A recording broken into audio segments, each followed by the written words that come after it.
several of our ambassadors, young ambassadors, to come forward if they wish, to ask questions and make comments. Any interested? Will? And there's a microphone down here, and you're asked, Will, we all know who you are and what you do, but could you briefly tell us what you're doing at the moment, introduce yourself and speak towards the camera so that your handsome face will appear in the film.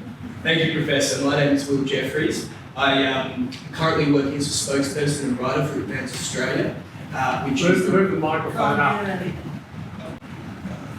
Beautiful. How's that? Is that better? Yeah, makes sense. So, Will Jefferies, I'm a spokesman and writer for Advance Australia, which is the rights answer to Get Up. I work for Empire Securities, a mineral resources venture capital fund, and I'm also working for East West Line Pass Proprietary Limited, which is a holding company for Project Iron Boomerang, a nation-building infrastructure project to re-industrialise the interior of Australia through a world-leading steel supply chain.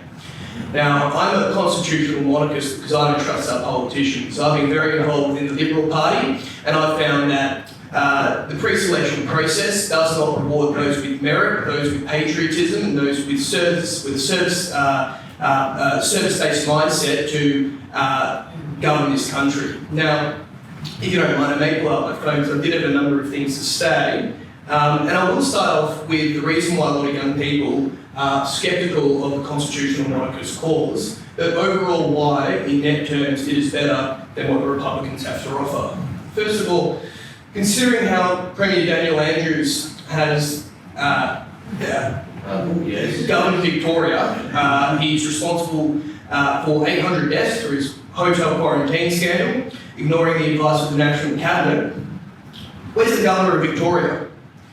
Arguably, what Premier Daniel Andrews has done this year is worse in many ways than what Premier Jack Lang did in the early 1930s and what Gough Whitlam did in the 1970s. So I'd like to ask, where's the Governor of Victoria and why weren't the reserve powers used?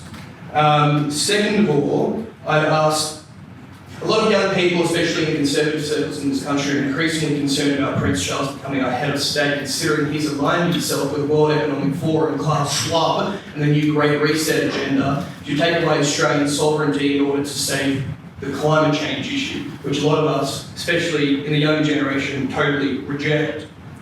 Now, the reason why the Republicans don't want an American-style system is because Republicans like Malcolm Turnbull are terrified of democratising the Liberal Party in terms of pre-selections. So the Republicans won't ever offer an American system because the Republicans know that if the people are given the right to pre-select their local member, there's certain people who have been appointed, so submissives to the party line, sycophants, as I believe, who was it? Who called Bill Shorten a sycophant? I do forget.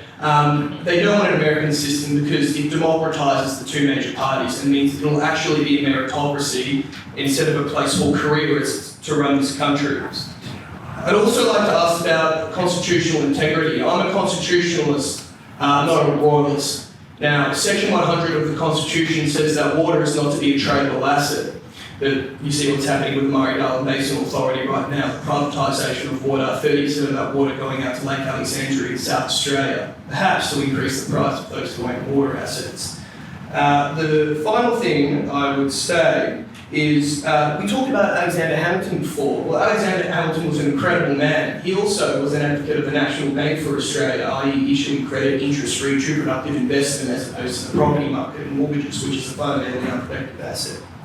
And the final thing I'd like to ask is, in terms of referendums, and in terms of direct democracy, Professor, in terms of what the Swiss does, I find it terribly interesting that the Australian people had a say on gay marriage, for example, to the plebiscite, but the Australian people never had a say on Paris Climate Accord, which is essentially a way by which to redistribute wealth from the west to the east through the deindustrialisation of Australia, thanks to ridiculous renewable energy. Even though I have these concerns about the constitutional monarchist system, it is not a fault of the constitutional monarchist system. The constitutional monarchist system is a very, very good system. It just so happens that our political class has undermined its effectiveness. And that is why I am a constitutional monarchist. And I do not trust the Republicans. They haven't given us a good model. They won't go with the American model because they don't want to democratise pre-selections. And although there are flaws, overall it's better. Now, young people are very, very nervous about the future of this country. We don't have many opportunities. Everybody's studying business at Macquarie University and they all think they're going to get a job at JP Morgan. It's not going to happen.